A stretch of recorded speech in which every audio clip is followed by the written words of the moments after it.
This is Cruise Radio. I cruise a lot, and I always sail with travel insurance. You should too. Get a free quote today at tripinsurance.com. Here we go. Broadcasting from the tripinsurance.com studios in Jacksonville, Florida. This is Cruise Radio. Hey, how's it going? My name is Doug Parker. Thank you so much for making Cruise Radio a part of your day. Happy New Year too, my friend. On this episode, a review of Princess Cruises' Regal Princess, that ship that was out of service for quite a while over in Texas because of some issues with a generator and what have you. So we'll have that coming up. And as always, we'll check in with staff writer Richard Sims with this week's cruise news. First, hey, Richard. Hey, Doug. Happy New Year. Happy New Year, bud. So we start here with some sad news that was shared earlier this week by one of the most recognized people in the cruise industry, Captain Kate McHugh of Celebrity Cruises. You know, I've sailed on a lot of ships, and I don't think I could tell you the name of any of their captains. But like a lot of other cruise lovers, I'm a huge fan of Captain Kate, despite having never sailed with the woman or on any of the ships. The only celebrity ship I've ever sailed is Celebrity Summit. But she became really wildly popular since taking over the helm of Celebrity Beyond. Thanks to her huge social media following, it's not just Captain Kate who has become popular. She does a daily diary telling you about her adventures on the ship, and she's a mermaid, and she does lots of videos where she takes her mermaid tails and goes swimming and stuff. So she became incredibly popular. And like I said, she's probably the best known captain outside of Captain Stubing, who wasn't real, it turns out. But also her cat became very famous. Her cat is bug naked, and he is an elf-eared Sphinx cat. I'm sorry, I should say he was a elf-eared Sphinx cat, because sadly, Bug passed away just before the holidays following what was supposed to be a very routine dental procedure. Actually, it was just after Christmas, but before New Year's on December 26th. Bug, who was 8 years old, has been sailing with Captain Kate since she was 3 months old, she being Bug, not Captain Kate. And Doug, you actually got to meet Bug, if I'm not mistaken. Yeah, it was during the restart. It was a Celebrity Edge, June of 2021. It was the first major cruise ship out of North America at the time. And I was interviewing Captain Kate in the conference room, and out of the corner of my eye, just kind of a one camera setup. So I'm talking to her on the side of the camera, and I keep seeing this thing out of running back and forth. I'm like, what in the heck is that? It can't be a rat. But I didn't let it, derail me. But then next thing you know, this thing leaps across the room and jumps on Captain Kate's lap right in the middle of the interview. It was the coolest thing ever. And then for the next 5 minutes, as we were wrapping, she was just sitting in Captain Kate's lap, purring and just being loved. It was so cool. Oh, that's amazing. I mean, first of all, I'm jealous because you got to interview Captain Kate, and I just think she is, I understand why she has got the following she's got. There's just something about her. She personifies the best of everything you want in cruising and the captain, and she's just a very positive force, and I think that's amazing. Unfortunately, more tragic news to report, this time regarding 3 different incidents. Yeah, that's right. The first involves an elderly woman who died after falling out of her electric wheelchair at the port in St. Martin. There's not a lot known about how this happened, how it unfolded, or even which of the ships she was on. We know she was a cruise passenger, but there were 5 or 6 ships in port that day. There have been rumors circulating that she was a passenger on an AIDA ship, but nothing has, as of the time we're recording this, been confirmed. Police said that they suspected an electrical malfunction of some sort, and rescuers attempted to resuscitate her once they got her out of the water, but with no success. So that was the first incident. The second incident was a 51-year-old man traveling with a large group of family and friends who went overboard on the Norwegian Epic. People on social media were claiming that they witnessed it and that he jumped, but there's been no official confirmation, no word on what actually happened. Search and rescue teams jumped into action, as happens in those circumstances, but eventually it had to be called off, and he was basically missing and presumed dead. And finally, the third incident was a passenger aboard Sky Princess who attempted to jump overboard for unknown reasons and wound up crashing into a lower deck. We've seen this happen before, and this time, sadly, it was a fatal incident. As with the other cases, they rushed to her as soon as it happened, and they attempted to resuscitate her, to save her, and they failed. So sadly, in all three of these cases, the passengers in question did not survive. Meanwhile, Carnival Cruise Line is saying farewell to one U.S. port. Carnival has had ships sailing out of Charleston, South Carolina since 2010. But even as we speak, right this very moment, the Carnival Sunshine is on her final sailing from that particular port, which has been sold and is slated for redevelopment. The port, not Carnival Sunshine. Apparently, they are going to probably turn it into more of a business district. As a result, the Carnival Sunshine left on December 30th for a trip that will stop at Nassau and their private destination, Half Moon Cay. Then it will return, and these final guests, very, very lucky guests on this sold-out sailing, will disembark on January 4th. The ship will then go into dry dock for a while. Actually, it seems like a fairly extended dry dock, because she actually will not begin sailing again until February, at which point she will be moving to Norfolk, Virginia. So if you want to sail on the Sunshine after she has come out of her dry dock, and we'll have information about what changes are made and what itinerary she'll be sailing in the very near future. But if you want to sail on her, you will have to go to Norfolk instead of Charleston, South Carolina. And we've already dealt with all the Mexico port tax increases, and we've learned that was going to be deferred into at least July 1. And now we have another port doing so. Yeah, this time it's what's known as the St. Thomas St. John District. They're going to be hiking their port fees by about 44 cents per person for every ship that arrives. There will also be an uptick in the wharfage charge, which is different than the port fee. These fees are going to go into effect at different times. Some will go into effect on January 1st. Some might not go into effect until April of 2025. The money raised is largely going to be used on the Charlotte Amalie Harbor Dredging Project, which is designed to accommodate larger ships as well as make navigating all ships easier. What a lot of people don't realize is once you dredge, the minute you finish dredging a harbor, it begins filling back in. That's just the nature of the beast. Think about a beach. If you're on a beach and you build a sandcastle and, the water comes and a few waves come and it washes it away. Well, in harbors where they dredge, the silt slowly but surely starts filling back up what you have dredged. So this is both to accommodate larger ships, because several cruise lines have bigger ships that they would like to bring to these ports, but also to just sort of like maintain. So that's going to take place over the next 2 years or so. Of course, just like any other tax, you can bet that even after the project is done, after all the dredging is done, which is where this money is going, you can be pretty sure that tax is not going to be rolled back. It's not like in 2 years, once they finish the project, they're going to be like, you know what? We're going to roll back that 44 cents. Y'all keep that.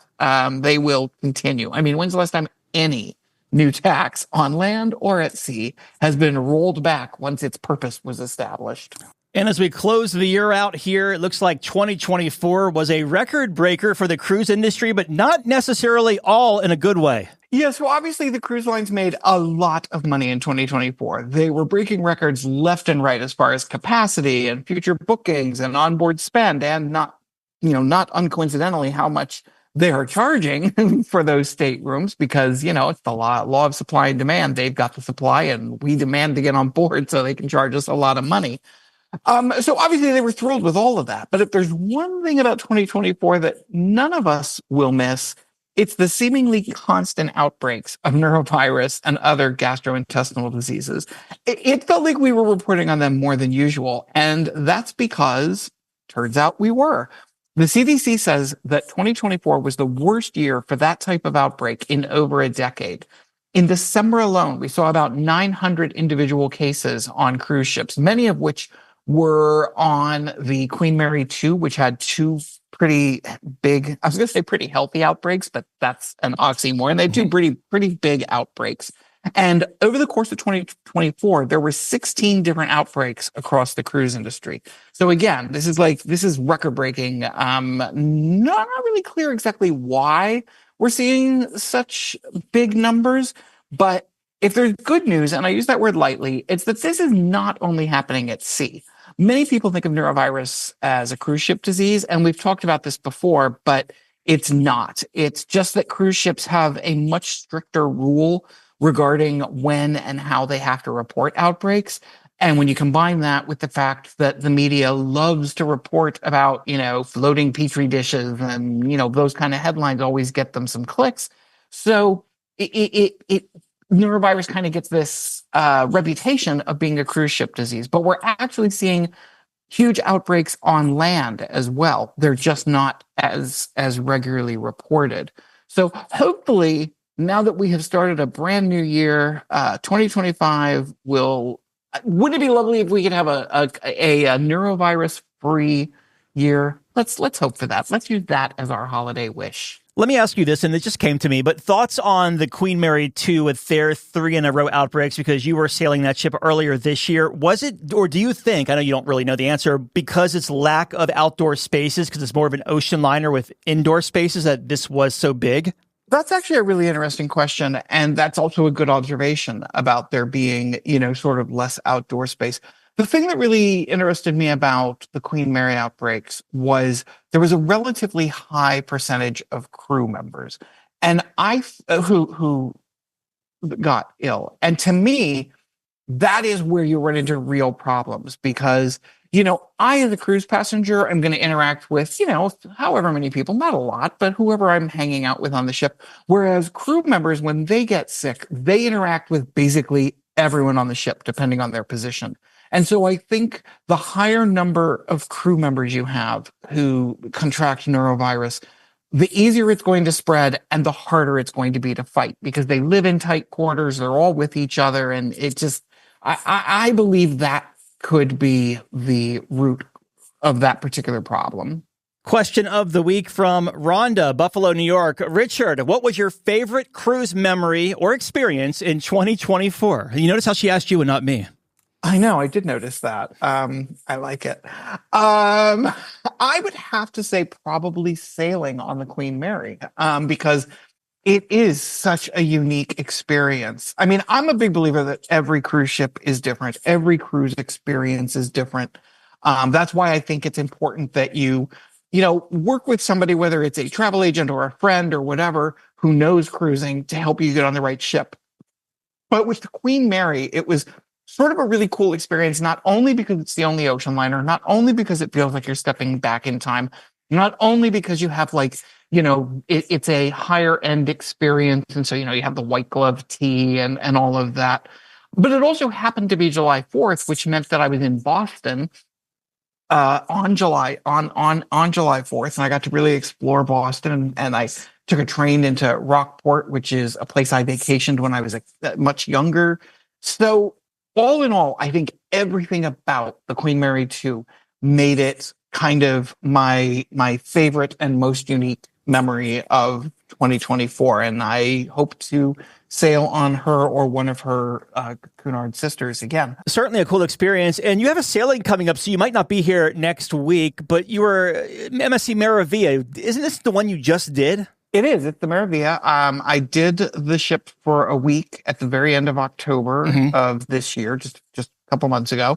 And I enjoyed that experience so much that when I was looking for sort of a filler cruise for January to get me through to my Alaska cruise in May, I looked at Meraviglia again, and I booked the same cruise, the same ship, the same itinerary, and the same stateroom in the yacht club. So I'm really looking forward to it. I will be leaving on Sunday, and we'll see. Maybe I'll be here. Maybe we'll be able to connect and do news. If not, I will tell you if my second experience on the ship was as good as my first when I get back. Awesome. Staff writer Richard Sims, Happy New Year. Thanks again. Always glad to be here.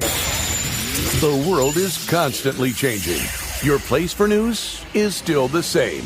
Online and on demand at cruiseradio.net. A big question we get at Cruise Radio is, how do I know if I need trip insurance? Simple answer. If you're getting on a plane, taking a road trip, or getting on a cruise ship, you need to have travel insurance. Hey, it's Doug Parker from my friends at tripinsurance.com. Not only does tripinsurance.com protect your vacation investment, but it also gives you peace of mind in case anything were to go wrong on your trip. How do they do it? They offer 3 different types of trip insurance policies. Good, better, and best. One policy for every vacation budget. But it doesn't just stop there. They're up to 40% lower when you shop around on other comparison sites. Plus, tripinsurance.com offers 24-hour customer support before, during, and after your trip, online claims assistance, and travel alerts to let you know what's going on at your destination. But find out for yourself. Check out tripinsurance.com. Have a tip or a lead on a news story? Let us know. Email tips@cruiseradio.net. Bahar and his family just returned from a 7-night cruise on Princess Cruises' Regal Princess out of Galveston, Texas. It went to the Western Caribbean and back, and he joins us on the line to share it with us. How you doing, my friend? I'm good, Doug. How are you? Good, buddy. Lots to unpack here because, well, for one, your first time sailing Princess and, of course, using Medallion class, obviously. You also live in Texas, so how long of a drive is it from where you are to the port of Galveston? I live in central Texas, near the little north of Austin area, so it's about a 3 to 4 hour drive to Galveston. So it's not too bad. It's something that usually, even though it's a 3 to 4 hour drive, I usually like to get there the day before just to kind of chillax and then be ready for embarkation the next morning. Sure. Very good. So let's take a step back here before we actually get to the ship itself, Regal Princess. Give me some pre-cruise thoughts. This is your very first time sailing Princess. So what made you want to take the leap and sail this one? So I was looking at Thanksgiving week and comparing, just wanted it something just closer to home. I don't exclusively only sail from Galveston. I've sailed all over Florida, Seattle for Alaska, Europe, and so forth. And but for this one, we just wanted to be something closer, compare different lines between Royal and Carnival and Princess and all that. And actually, it turned out that Princess was the cheapest one for pretty much the same ports and from Galveston. So figured why not to give them a try. And and it was all overall, I was happy that I did. So I'm curious because this ship has had a string of issues, starting with the transatlantic cruise when it left Southampton back in October, and then it had some issues around the Grand Cayman and something else happened. And then, of course, the cancellations and all that. So going into this, were you nervous at all? Yeah, at first I thought we would be totally fine because those first cancellations happened, I would say, in October, end of October timeframe, and we had a good 4 weeks or so. And then week after week, it's just cancel after cancellation after cancellation. And I started to get nervous about a couple of weeks before, not knowing if it's going to happen or not. But thankfully, the sailing right before us did actually happen, so we knew we were good. Awesome. So you make your way down to the cruise port. It's time to board the ship. Well, actually, before we get to the cruise port, I do want to ask you about the Medallion class and the Medallion, because this all starts before you even get to the ship, right? Yep. Yes. As long as you complete all your pre-cruise check-in stuff, at least a couple of weeks before the actual sailing, especially if you have the Princess package, they can even send you the Medallion for free to your home. You get that, and then once you get to the terminal, you can use that green lane basically to kind of speed your way through the whole check-in process. So that's essentially what we did. Okay, so then how long would you say it took you from the curb to the ship? I would say about half an hour, and it's not so much because that 30 minutes was like going through the whole check-in process. The check-in process was less than 5 minutes. From curb to, I would say, to the waiting area or the sitting area, because we were not really boarding just yet, because I got there basically once the door opened up the cruise terminal around 10 o'clock. I actually got there before 10, but they opened up the terminal doors around 10:30, and then embarkation started happening around 11, and we were pretty much on board at like 11:05. Okay, not bad at all. So what were your first impressions when you got on board, being that I know that you cruise Carnival Cruise Line a lot, and you walk on a Carnival ship and you're like, boom, there's the big atrium, and you kind of have that on Princess. What were your thoughts? Yeah, I love the ship. It's a beautiful atrium. It's a pretty light, like bright colors, lots of gold colors. It kind of has this like modern look to it. And then I usually like, since we're getting on early, the ship is pretty empty. I like to walk around before all the people and all like the crowds start forming. So went up to Lido deck, check out this, the buffet area and the space. The Lido deck basically has like lots of space by the pools, like just a kind of an open space. So it was nice to walk on that, like that bridge. It's like a walking bridge. Mm-hmm. You can kind of like see underneath you. What else? The Lido buffet was I thought the layout was a bit weird. You really have to like walk around the entire area to really kind of see all the different options. It's not like all the food is in like in one area. So there's good pros and cons with that. It's good so that it doesn't really cause any kind of like congestion for people getting food, but at the same time you really have to you can pretty much lose your party essentially if you're not kind of like sticking together. But yeah, it was definitely a good first impression, and I really liked it. Yeah, so let's talk about your stateroom here, and then we'll get back to the cafe there, the buffet area. What kind of stateroom did you book for this 7-night cruise, and what did you think of it throughout the voyage?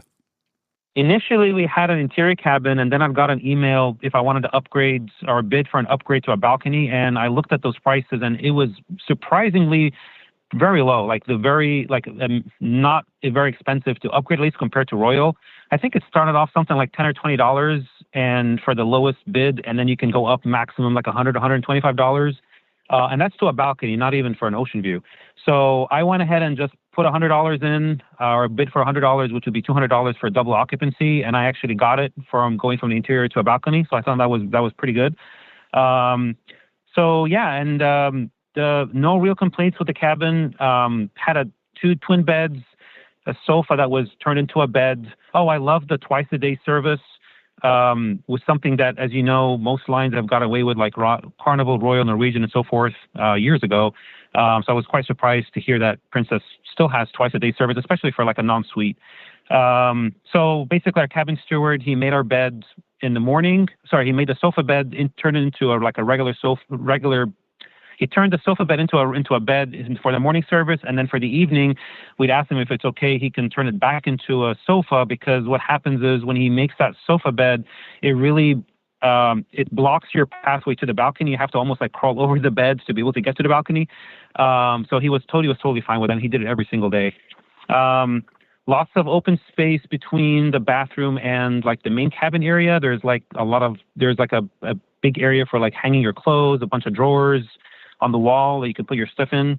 Yeah, and one little thing that kind of happened is, one tip I would say is just double check your safe, especially if it's a 10-year-old plus ship, that your safe actually works. It did work for us the first day when I put like my our passports and stuff, but thankfully the night before, the night before our port day, around 11 o'clock or midnight, I was filling out the room service to since we had an early port the next morning, early getting off the ship for our excursion, and I wanted to just get some cash for whoever's going to deliver our room service, and the safe would not open, and it would not press, like anything you press is just dead.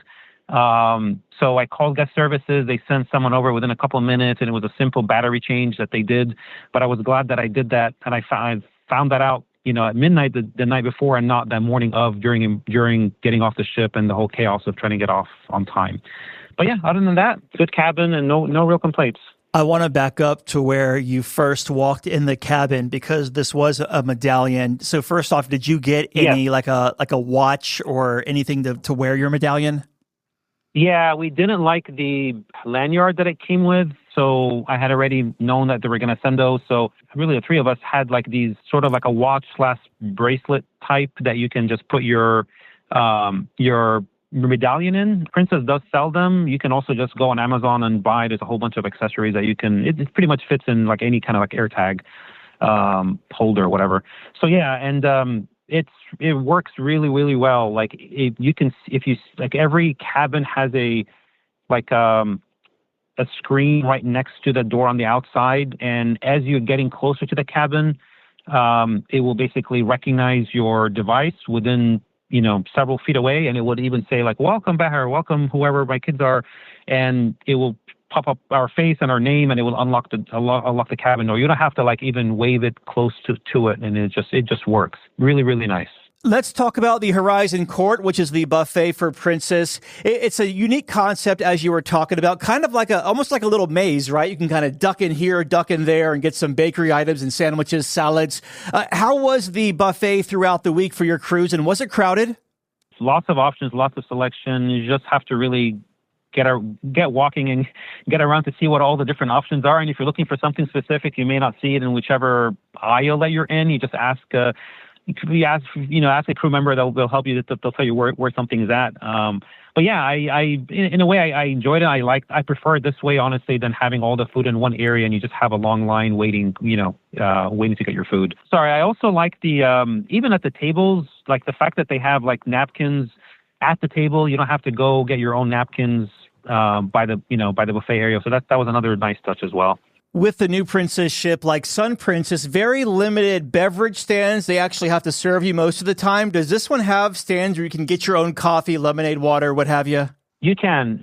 They do it both ways. You can serve your own drinks, and then there's also servers always walking around, crew members that are walking around cleaning tables and such, and they have lemonade as well, or iced tea or whatever, and water, and they can just hand you a glass if you wanted one as well. Okay. Very nice. Now, outside of the Horizon Court, what kind of food options do you have, whether it be by the pool or if there are any, aft of Horizon Court? So there is Regal Pizzeria, which is on deck 16. That's free pizza there. There's also Trident Grill. There's also an ice cream that's not a self-service. It's also not a 24/7. But it is open pretty late. So those are the ones around are on deck 16. We did try out the pizza, it's pretty good. The ice cream was really good. At least I really enjoyed it. Or my kids and I really enjoyed it. We didn't get to try Trident Grill. So those are the options on 16. And then as far as the other options, so on deck 7, there is Alfredo's Pizzeria and Ocean Terrace Seafoods. Since we had the Princess Plus package, we got these. It's called like casual restaurant. It's basically some sort of between a free restaurant and a specialty restaurant. So you get 2 of those per sailing with the Plus package. So we used it, one for the Alfredos and one for the Ocean Terrace seafood. So I can talk about those in a sec. And then, of course, there's like the specialty restaurants, like I think there's like a Sabatini's, which is an Italian specialty, and then a Crown Grill, which is a steakhouse, which we did not try any of those. Well, let's start talking about those places that you did try. Alfredo's, we had it for lunch on one of the sea days. The pizza was really good, better than on Lido. The servers were really, really friendly. Unfortunately, the food took forever. I don't know if we were there maybe nearly 2 hours, maybe. It was a long wait, but we weren't really any rush. No real complaints. It was a sea day, early afternoon, so we didn't really have any major plans or anything, so it wasn't a big deal. The other one, Ocean Terrace Seafoods, the food was so good. Everything was so good. The food, the service, basically like sushi, and I forget exactly the whole menu, like a appetizer and entree and dessert and all that. The only sort of slight issue there is that there isn't a whole lot of seating area for this restaurant, so there could be a bit of a wait, but once you do, which we did have a bit of a wait, maybe 25 minutes or so, but because it was like prime lunchtime, but once you got seated, really the food didn't really take much time or a long time to come. And we kind of lucked out because we sat right by the area where on deck 7, we were looking down at the atrium, and they were doing a dance class, and they were doing the whole Thriller dance and all that. So it was kind of enjoyable to watch that at the same time. I was going to ask you about, it was along the lines of food. Oh, you mentioned that there was a little bit of wait and it was slow at times. So I'm curious, was the ship at capacity? Yeah, we were over the double occupancy. I think double occupancy is about 3,600-ish, 3,560. I think we were on 4,000 or 4,050 guests. So we were about like 112% capacity. Were there a lot of children on your ship? Yeah, I don't remember the exact count, but I think they said somewhere around 800 to 900 kids. Okay. Gotcha. Because this was a Thanksgiving week. Yeah, for sure. So did we wrap up all the food there, or did you have other places you dined? No, dining room. Yeah. We had the traditional early dining, but it was, I think, at 5 o'clock. It was a bit too early for us. So on sea days, it was totally fine to hit that. But on port days, when you come back at, 4 o'clock or something, and you're wanting to take a shower and all that, and trying to hit the 5 o'clock time, sometimes it's a bit hard. So I asked them to see, is it possible to go to hit up one of the other dining rooms? And surprisingly, they accommodated. They said, yeah, they had, I think so we were on the Symphony, I think, for the early dining. And then I think Allegro was the AKA your time dining or flexible, whatever it's called. So it was kind of like the best of both worlds. If we were able to make our 5 o'clock, we went to Symphony. And if we were not, then we just go to Allegro and then get whatever table and server. So that worked out perfectly for us. Normally, on Carnival Royal, they would not do that. They would, you'd kind of like stick with one. So that was nice. Food was very good. I didn't have any complaints there at all. Service was also good, especially with the traditional time. The flexible took a little bit longer, which is sort of expected, but it wasn't too bad. So as far as the entertainment on this 7-night cruise, what did you think of it? So because this was my first Princess, I figured I wanted to try to see all the shows, especially in the production theater. Turned out I really don't like the production song and dance type shows. No matter the cruise line, I've been on, I don't know, half a dozen plus lines. Every one of them, pretty much, I don't like them. So it's definitely me and not the line. But I usually sit on the back when it comes to those production ones. So that way I can just easily sneak out of there without kind of like disturbing anyone. They do have a Princess Live, which is on like deck 7 mid, and I actually love that. They host like trivia, karaoke, lots of game shows. It was super fun, interactive. They even had like the Liars Club. They had their version of like the Love and Marriage show also done there, which is usually obviously done in the main theater. So that was also nice. Oh, in the main theater they did have a magician. He was pretty good. There's also the Vista Lounge, which is on deck 7 aft. Couple of comedians, not a lot, and nothing to brag about like compared to Carnival. Carnival always leads the way with those comedians. The other note I would say on the entertainment, I love they have like these guests versus officers that they do at the atrium. So they had like maybe half a dozen officers. They're typically done during sea days, just stuff like in the atrium, like beer pong, but it's more like they put like water instead of beer, or Jenga, or some sort of, throw a football, archery, or something like that. It was just fun and nice to see the officers like legit have a good time. And you can see them really actually wanting to be there and smiling and happy and having a good time. So I really enjoyed that. Did they do the champagne waterfall on formal night? I think every Princess cruise ship does this. If they did, I missed it. I don't know if it was a specific time, but yeah. How did the ship handle sea days as far as crowds and congestion? It was a full ship for sure, over double occupancy. It didn't really feel really, really bad. Lido deck was, as expected, always busy trying to find a lounge chair, if that's your thing, by the pool. Buffet, we already talked about it. Really, the lines weren't so bad getting the food because, again, all the food is kind of scattered in many different aisles.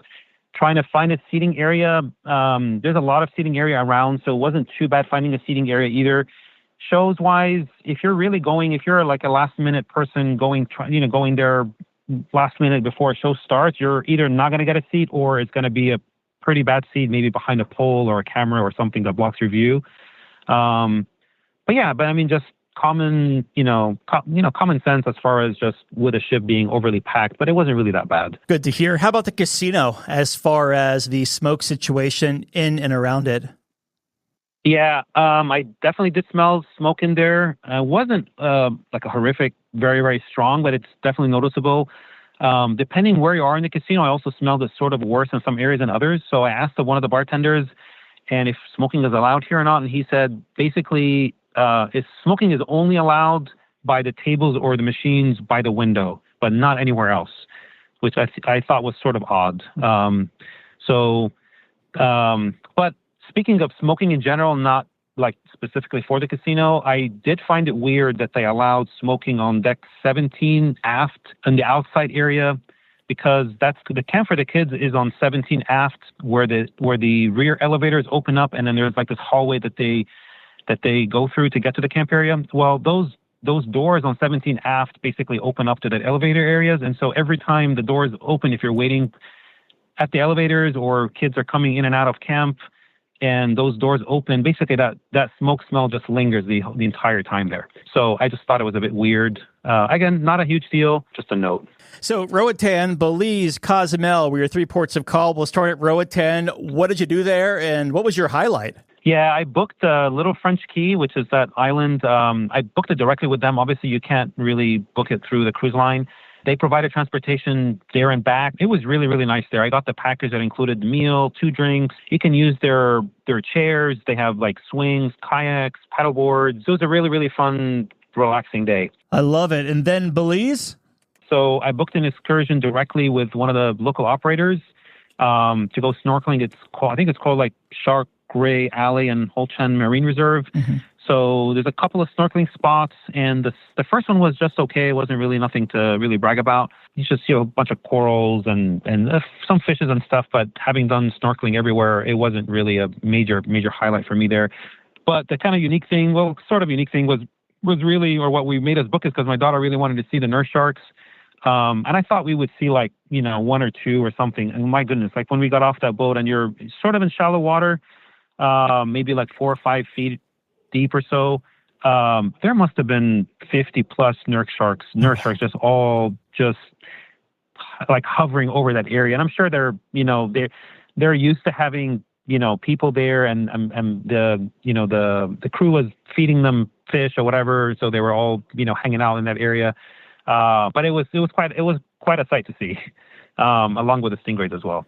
So you're in the water with nurse sharks. I know they were docile, but were you freaked out at all? Because I can only imagine being in the water with these sharks. Yeah, for sure. We were in the water. Yeah, I was not freaked out at all. I knew that I knew, and they told us that they're not going to harm us or anything. So I was not worried at all. There was only maybe a couple of people doing the excursion that were, and one of them decided not to get off the boat and just kind of watch them from the boat just to be extra safe. But yeah, the rest of us were all good.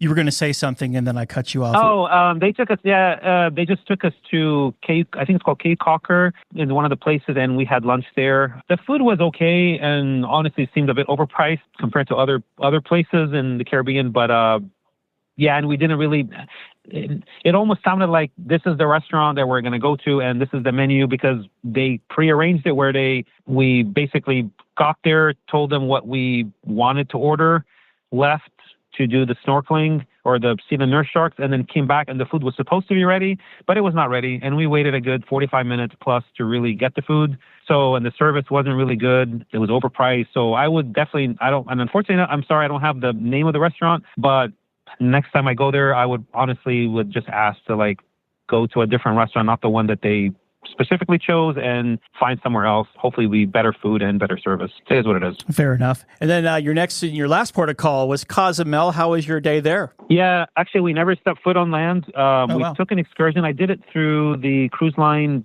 We took a tender from the ship straight to mainland. We went to Explorer Park on the mainland. I normally don't book any excursions to the ship, but for this one, I thought it was worth it because it involved that tender, and I didn't want to stress having to come back, and it was a long day, missing the ship back or anything. So it was super fun. In the park, it was a very, very adventurous day. We did zip lining. We did you sit on these paddle rafts, and they give you these paddles that you put on your hand, and you kind of paddle through these caves. We did a 4x4 that goes through this jungle, through a waterfall, through a cave. Super fun, adventurous, and if that's your kind of thing, I highly recommend it. That's a little bit dicey to want to take that on by yourself, doing that, going to the mainland without the cruise line. Yes, yeah. For sure. Yep. You're sailing back to Texas. Do either of your kids participate in the kids club? Yeah, my son does.